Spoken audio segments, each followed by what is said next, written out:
rainy night. Yeah. And I think my parents only end up having 20 people. All right, here we go. So we have got Bambi from PITT on Falco and Turk from FSU on Sheik. They choose to go to Dreamland, which of the three is, I mean, all three of the stages I think are, well, I guess FD probably favors Falco. Falco, correct. And like I said, this isn't an exhibition match. It is not for the Melee games. Bambi's got a pretty decent percent lead. We see the up throw out of Sheik, something that you don't typically see. Yeah. You know, perhaps you have some newer, more inexperienced players out, but again, as you mentioned, that's where a lot of creativity comes from. Yeah. That was a pretty good start to a combo there for Turk, but oh no, that was so unfortunate for Bambi. Mistakes on mistakes. Mistakes on mistakes, yeah. Oh, the hard read on the roll, and PITT is going nuts. Bambi is actually, he's one of the most impressive players to me that I've met recently, because before this school year started, I literally would sit down at a TV with him and I would just four-stock him over and over, and I was like, man, this guy is, he's not very good. But then here he is representing PITT, and now he's able to take games off me, and it's been what, a couple of months, you know? Like he learned really, really fast. And that's what happens when you have larger communities of players, more people to play against. That's what I was talking about with the weeklies. Go to your weeklies, find people to play with. Oh, that could have been really cool from Turk. He tried to catch with the falling up air. Now, PITT most certainly has the home field advantage here. They brought so many players out, and we're on University of Pittsburgh's campus out in the Oakland section of Pittsburgh. Oh, wave dash back forward smash. That's a PITT favorite. This is a really close game.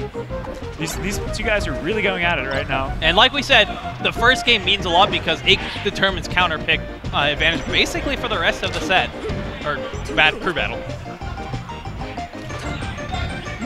And you know what's, because of that colossal advantage, what often happens in crew battles is the result ends up being really lopsided. You'll have one crew win with maybe like 4 or 5 stocks remaining. All right.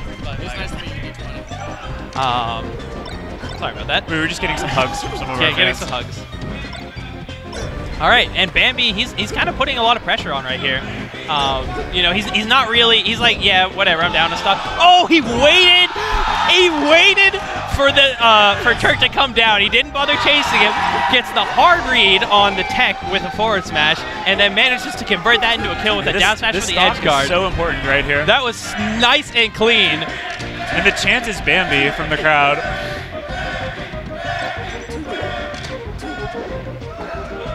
Oh man, they're kind of feeling each other out in this neutral game right now. Oh, here we go. Bambi's getting something started. Oh! All right, here we go. I think there's going to be a front smash in this Cheek's future. Oh, he went for kind of an interesting follow-up choice. Didn't quite work out. Turk did not get the hitbox on the dash attack that he wanted. Does catch Bambi out of his double jump with a nair. However, that was a really good first game. Yeah, it really was. That one stock in particular from Bambi was pretty sick. And one of the things, talk about pressure, I've always felt, anytime I've competed in a crew battle, even if it was something small, something local, something friendly. Yeah. No, we would have crew battles at the Duquesne Weeklies, and it was so tense. Oh, here we go. I actually did not realize he was in. I don't know. I guess maybe they're fielding all these players. I thought the line meant like subs or something. I don't know. But this is BearsFan092. If you guys are Pokemon players, he is actually a very, very, very good VGC player in Pokemon. He has won, I think it was, I want to say Philadelphia Regional, and plays very well at a number of other tournaments. I wasn't even aware that there was competitive level Pokemon. You know, like I always knew about competitive Pokemon, and I tried it, and I was like, this isn't that interesting. But the VGC rule set, it uses doubles, so like you have 2 Pokemon out at once, and it's actually really interesting. And BearsFan, he's so good at it. And in Melee, he's a Fox player, and we actually have a running joke. We call him Nair's fan because he just loves to just get in people's face and just Nair shine, Nair shine, Nair shine. You know, he's just super aggro. We're gonna see Turk commit suicide first three stocks here to get us started. And really, all he has to do is take take one stock, and you're feeling pretty comfortable. Right, yeah. Oh, whoa, whoa, whoa, whoa, whoa. I think they might. All right. They might restart it, or maybe they're not going to. They're going to let it slide. Oh no, they're restarting it. They're restarting it. Bears fans taking it. All right, yeah. So if you're confused about what happened right there, to not give an advantage to the person who is, was coming from the last game, you take all your stocks and then you both stand in a neutral starting position, and the crowd does a countdown. So Turk did not respect the countdown. Hey, and it's very likely just not experienced, hasn't played in crew battles before. All right, here we go. Know the etiquette of the crew battle. All right. Turk actually took, he got the first hit there with a jab, but didn't get anything off of it. Oh, gets grabbed out of that shine. What do you think their strategy was putting in the Fox player? Did they put it in for the favorable matchup against the Sheik, or because it's only one stock? I was going to say, matchup against there are other characters. Next? We've got like a Yoshi, we've got a Bowser. They don't want to send those characters in and let them get counterpicked. And now, Bears fan definitely has a decent % lead. Oh no! He tried to grab the ledge there and was a little bit too slow. And Turk has gotten momentum right now. He might actually take this stock. He does get caught by, I think that was a back air. And he gets up smashed. All right. Well played by Turk. Takes 4 stocks. That's always your goal, is taking at least 4 stocks. If you take 3, you feel like you're letting the team down. Right. But if you take more, if you take 5 or 6, you feel like a god. All right. I heard a Luigi, so this is likely... the Green Bastard? I was going to say, I don't know if we can say that name on stream. Well, that is his tag. We're going to say it. One of the things, as an English teacher, students come across a quote-unquote bad word, and tell them, you have to read it. That's what the author's intention was. Right. And so that was certainly his when he devised this tag. Yeah, but I don't think we necessarily have to approve of their tags. But, there he is. He's the Green Bastard, which is kind of funny because that's what we usually call Green Ranger. I think they actually played against each other in pools earlier today. Oh, really? Yeah. All right. And I'm also glad that he's using green Luigi. If he was using red, I'd be so disappointed. Green Ranger was using red DK, but he was entering as Spaghetti, so. All right. And now, because they're both at 4 stocks, there's likely not going to be a countdown. They're likely just going to go at it. Yep. And although we've seen a bunch of Luigis on stream, I don't think we've seen the Luigi Spacey matchup. Oh, really that was so unfortunate. Luigi Spacey is always fun, in particular Luigi Fox, because Luigi flies so far when he gets shined. But however, he also has like super good combos on Spaceys.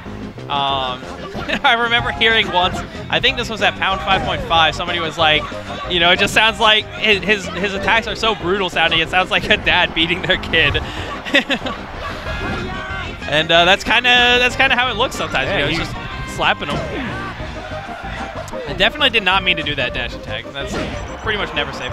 But Bears fan gets caught trying to jump at him. And they're kind of feeling each other out a bit here. Nope, they're getting hits on each other, but nobody's really getting anything big going. Right. But Bears fan really wants to close out this stock real bad because Luigi can just do so much damage to a Fox so fast. Oh, kind of an interesting exchange there on the ledge. And let's see if he can get this edge guard. The Green Bastard did use his double jump fairly early, which is not something you want to see from Luigi. He's got to really hold on to that double jump as long as possible. Luigi players typically save it for after they're down B. Right. To just maximize the elevation that they can get.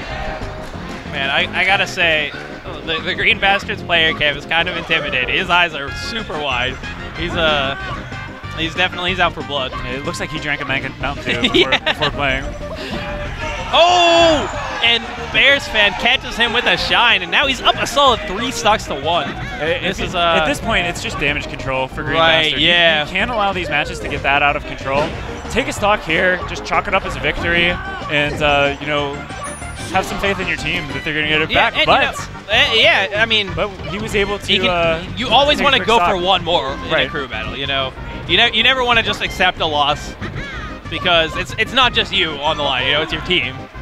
And that's one of the things I really enjoy about crew battles. Every single stock matters. Right. Sometimes you'll see games in singles that just get out of control so fast that the rest of the stocks don't matter. And Bears fan catches him with another shine, and he only loses 2 stocks there. That's a big deal.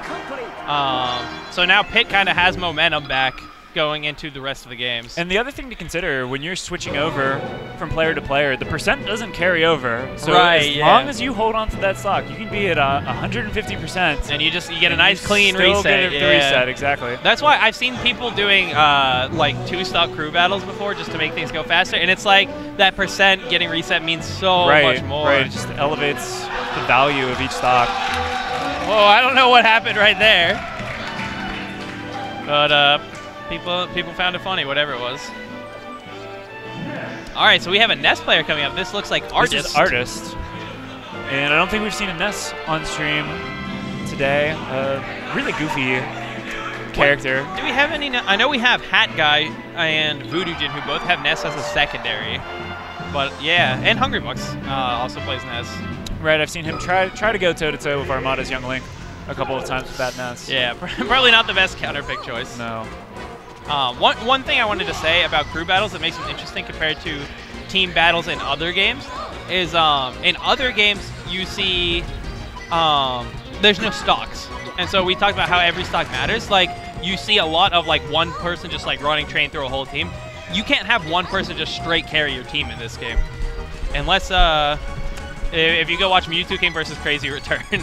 Right, that was, I believe, OC3? Yeah. That was a bit of an exception. That was at the height of Mewtwo King's dominance. Just basically just unstoppable with his Marth. If you haven't seen that video, make sure you go check it out after this tournament. And right now, they were kind of running around without hitting each other for quite a while there. But Artist is actually taking the percent lead. And, you know, Ness is, a lot of people just kind of write him off as just being a terrible character. And he has, believe me, he has tons of terrible weaknesses. But aggressively, he has a lot of actually really cool and effective options. Double jump canceling is one thing that we don't see because the only like really strong character... And there it is, right there. Yeah, the only strong character that has access to double jump canceling is Peach, who also has access to float canceling. But it's a very, very good aggressive option. And his combo game, especially on Spacies, is actually really solid. If he I believe he does have chain grabs on Spacies? He does have chain grabs, and he has a lot of up air combos. Oh, Bearson kind of let him recover there. I don't think he had to.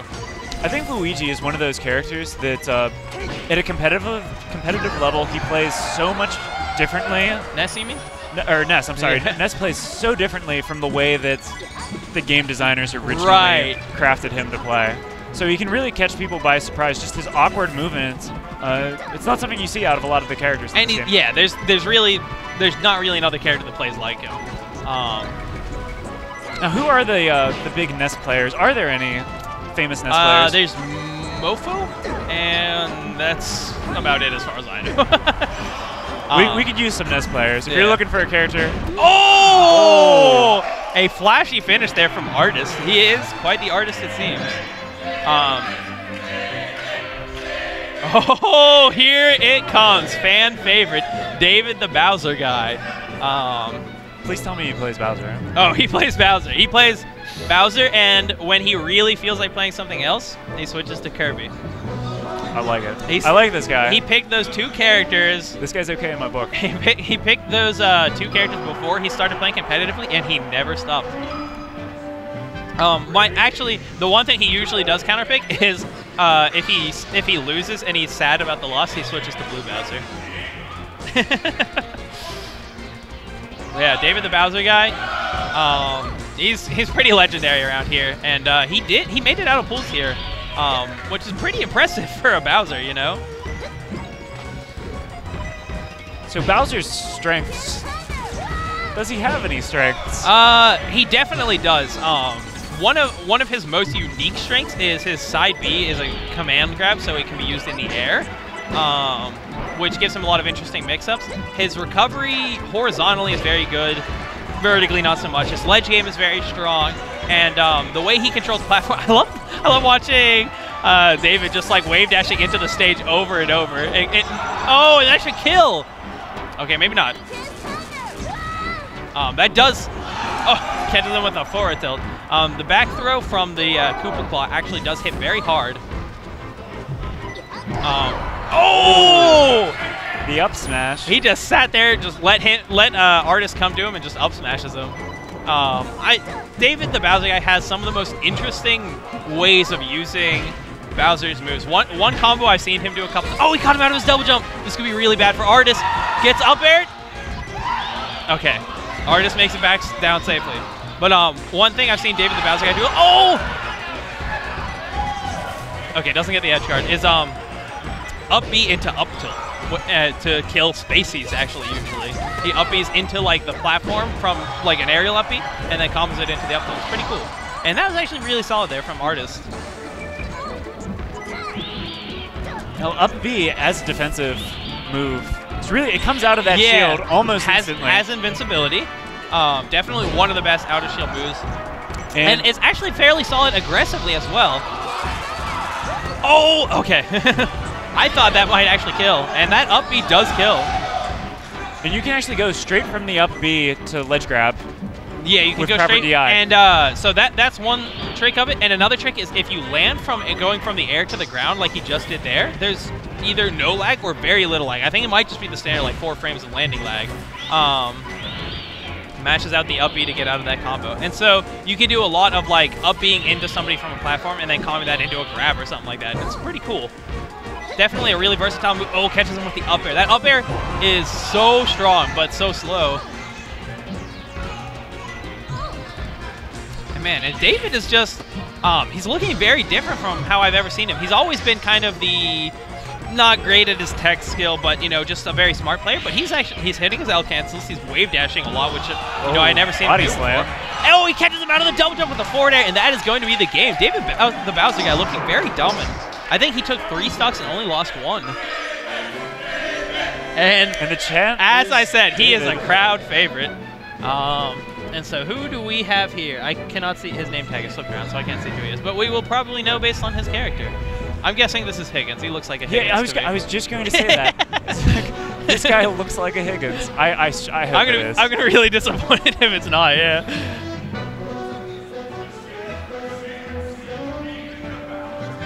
And PITT really took control of the crew battle right there. Yeah, I think PITT is a very large school, and so there's a strong scene. It is Higgins.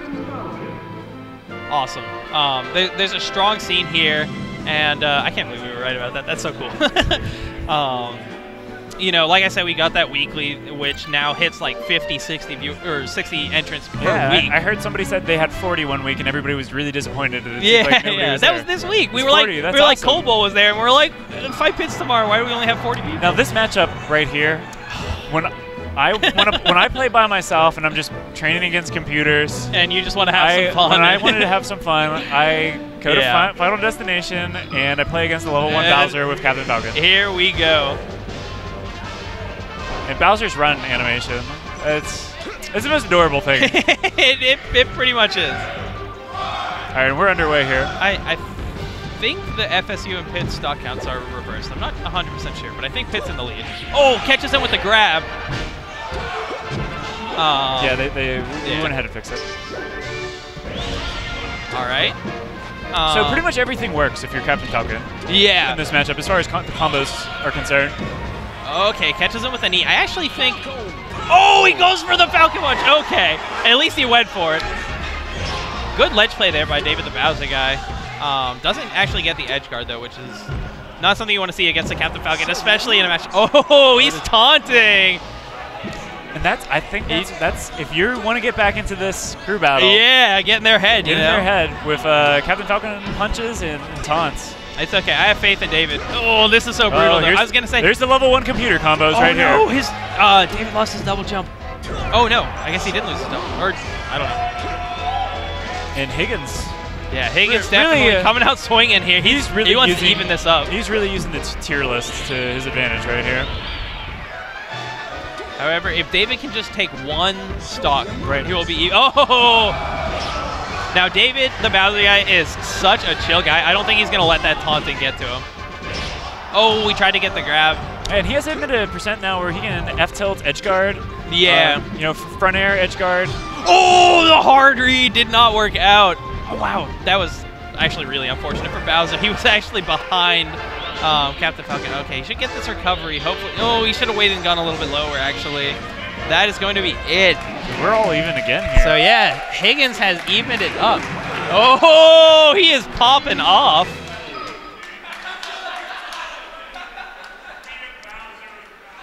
All right.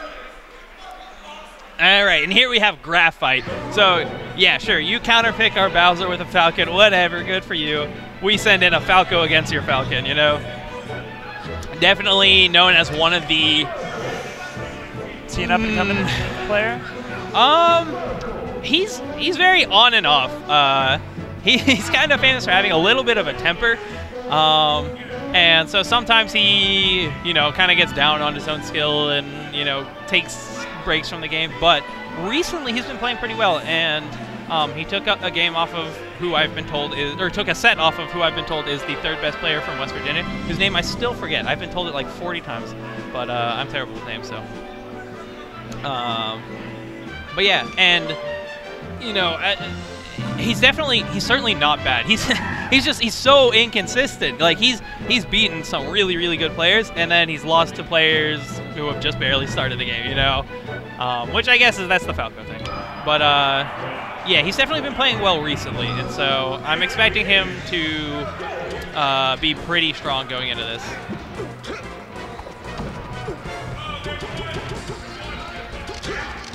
All right. Pretty even start so far. Neither player is really able to get anything going.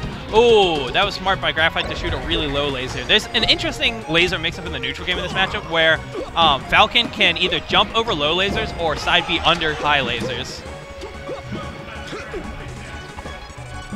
All right, they're kind of for being a Falco and a Falcon, they're not really getting any combos going, which is kind of funny.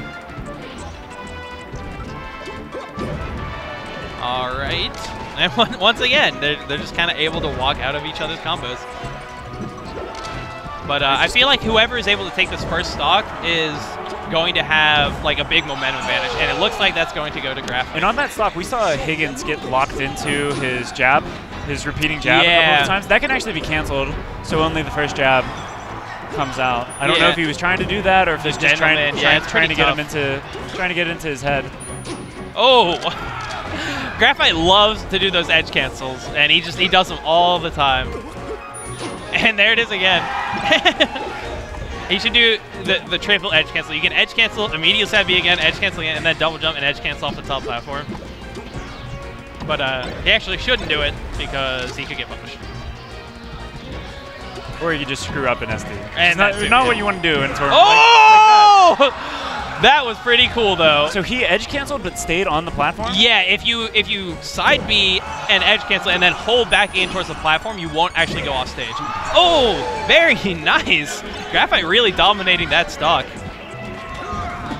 I want to see if Higgins is going to throw out another taunt or if he's been humbled, perhaps, here. Well, he did taunt right after getting killed, so I think he's just, you know, what was his name? Mock Dash, the Japanese player who would just taunt all the time with Falcon. Old school player. Oh, he tried to drop through the platform and do another down air. Oh, nice. Waits for the get up attack. Oh, he shield broke it with the up air! Oh, that was so smart. And Graphite is just, he's kind of messing Higgins up right now. Again, Higgins getting stuck in the jab. Yeah. I wonder if he has to be going for the gentleman. Yeah, it's pretty tough to do. You have to press A twice and then press and hold A. But it's kind of weird. Sometimes it just doesn't work. Oh, that was I don't know if he actually meant to side B. Either he meant to side B early or he meant to shine there. And I think he might have meant to like DI into him and then shine. All right, gets caught by side B back air, but he's still up a stock and, you know, good 60%. He's really got to stop showing off so much, though, because he could lose this. And PITT is not in the lead right now. Pitt's in the lead, right? No, because Higgins, it was even. Oh, no. Higgins evened it up. I'm sorry. I'm crazy, yeah.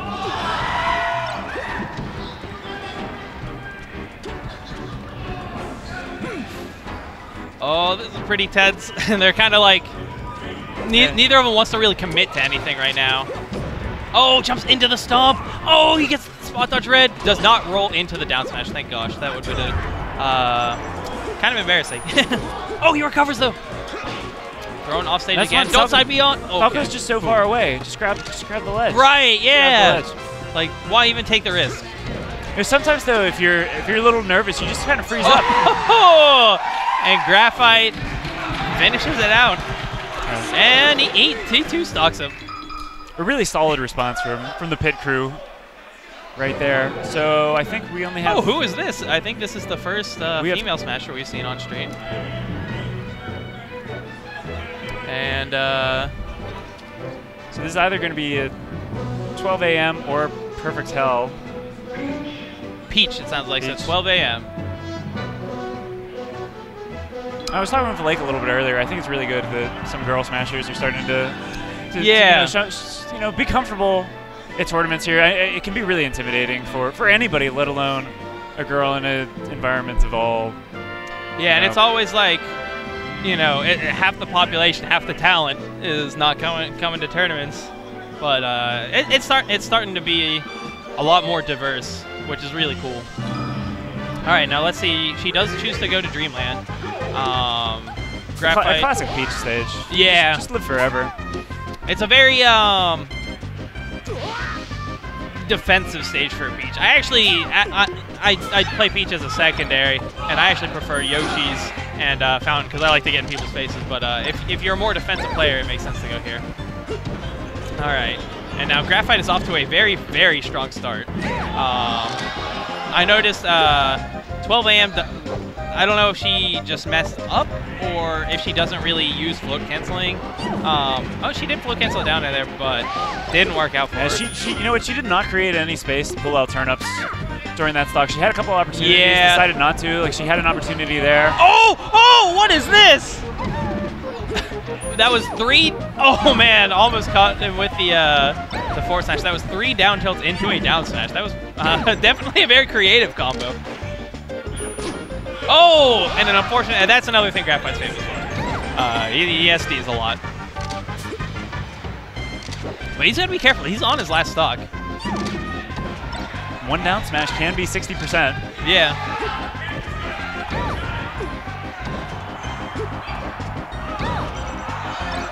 So again, if I'm Peach here, I try my best to create space, take out a turn up. Yeah. It's just not happening. A lot of Peach players choose, you know, not to really use turnips too often, though. If they prefer to just kind of trade hits a lot. She's like one of the best characters in the game at just like trading hits with people, you know, up there with like Ganon and Luigi. Oh, that was almost another SD from Graphite. That would have been pretty tragic. All right, gets hit by a dash attack. Not the hitbox she wanted. If you hit the close hitbox on the dash attack, it pops up.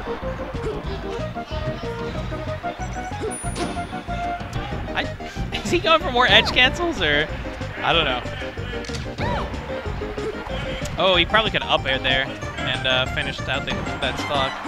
See if he goes for it there. Yeah, but now it's a little bit too high percent. He does get the kill, though.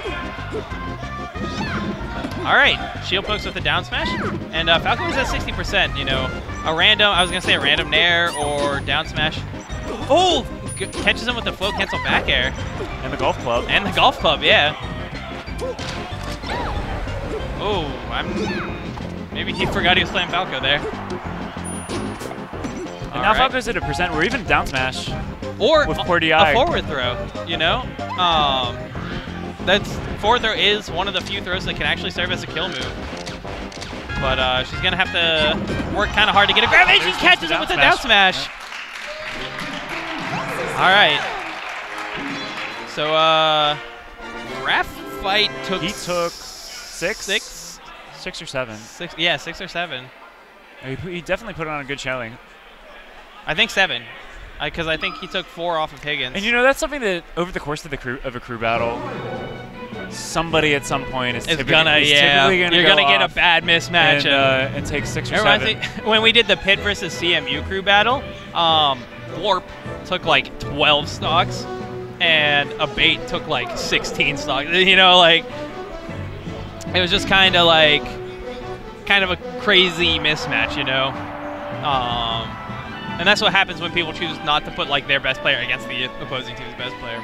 Anyways, we have Rocket Man up now. He is a Falco player, and he's one of my favorite players both to play with and to watch, because he kind of came out of nowhere. Like, he doesn't really go to tournaments very often and stuff, and then he's like, he's just like super aggressive and super technical, and it's actually kind of funny because we always joke that he's like really good against Spaceys and really bad at all the other matchups.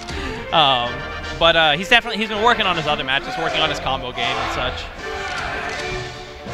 And here we go. We are on FD, which I think it favors Falco in the neutral game, but Peach does have a chain throw on Falco. Right, the up throws. However, Rocket Man off to a very strong start.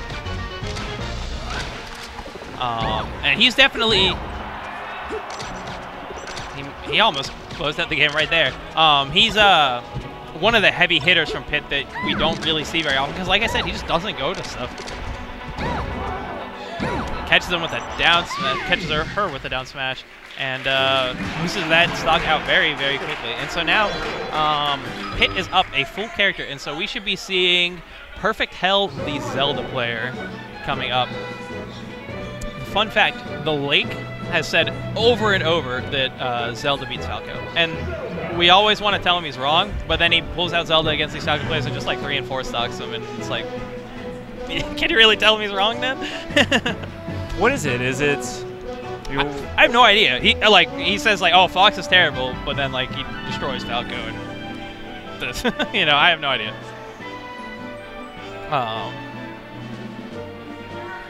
You know, one of the things you mentioned, Rocket Man doesn't travel to a lot of tournaments, doesn't show up sometimes. You know, you think since we have now these weekly events where you can get a lot of people together, maybe for some people they don't feel, oh, I really needed to go travel to a tournament because I have this great community here. That's the thing with Rocket Man, is he doesn't make $1 weeklies either. Oh, well, I think he's just a busy guy. College will do that to you. Sometimes. Oh. Perfect Hell. You can reflect lasers with Zelda's neutral beam, but even if you hit, Falco's probably going to have less lag than you, because it's not a very fast move. I like that Rocket Man is playing a very laser and grab focused game. A lot of Falco players recently, I've noticed, have not been grabbing much. You know, they just kind of ignore. They're like, oh, well, his grab's not like good. He doesn't have many good throws. Oh, good combo there from Perfect Hell. But yeah, Falco, the thing with grabs is your opponent can't do anything while they're grabbed, so it really disrupts the game for them, disrupts their rhythm and their momentum. And so it's good to just grab a lot, and it's also just percent, you know. But yeah, Rocket Man, he's avoiding risks and just kind of going for safe laser grabs, or just waiting for Perfect Hell to commit to something and punishing for. And against a character like Zelda, you have the option of playing like that. All right, Perfect Hell has decided to reflect a couple lasers. Interesting that Rocket Man is still using mostly down air. I was going to say, because at this point, adding more percent doesn't matter. Yeah, he could just switch it up, start using back airs and airs. But hey, he finally decides to do there. It worked out for him. And I like that he is keeping it safe. You don't want to just run into a bunch of kicks and die at, you know, 30, 40%. Right. Because, you know, Zelda's a down smash actually on the edge. Yeah, it can be really sneaky, and down smash is honestly one of her best moves, and I think one of the better moves in the game. And like I said earlier, ooh, catches him with the back air. Like I said earlier with Donkey Kong, low tiers in this game usually aren't bad because they don't have good options. They're bad because they have too many weaknesses. And so even if you're playing a high tier against low tier, you have to respect those good options still.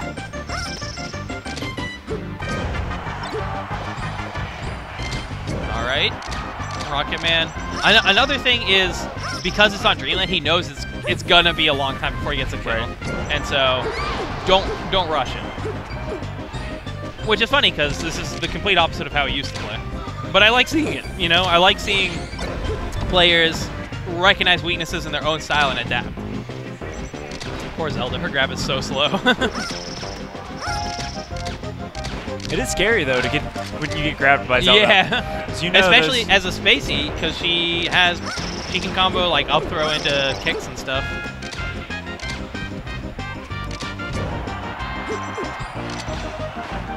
All right, Rocket Man just kind of still playing just the patient game, shooting lasers.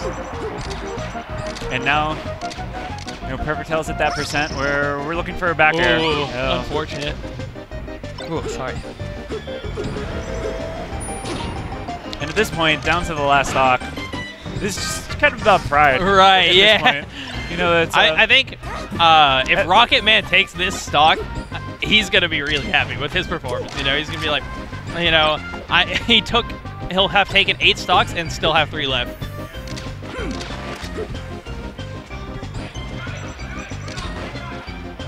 All right. Perfect Hell is definitely fishing for a kick, and Rocket Man he's kind of getting a little antsy. He's starting to hit his shield a bit, you know. He wants to close it out. I was gonna say he's gonna try and go for something stylish, I think,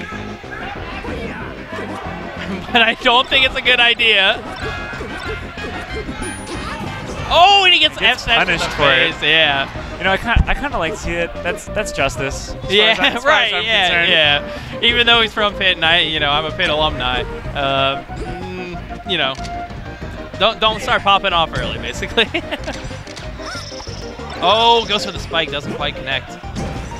All right, catches him with down smash. That should be no. Okay, actually Zelda was a lot closer than I realized.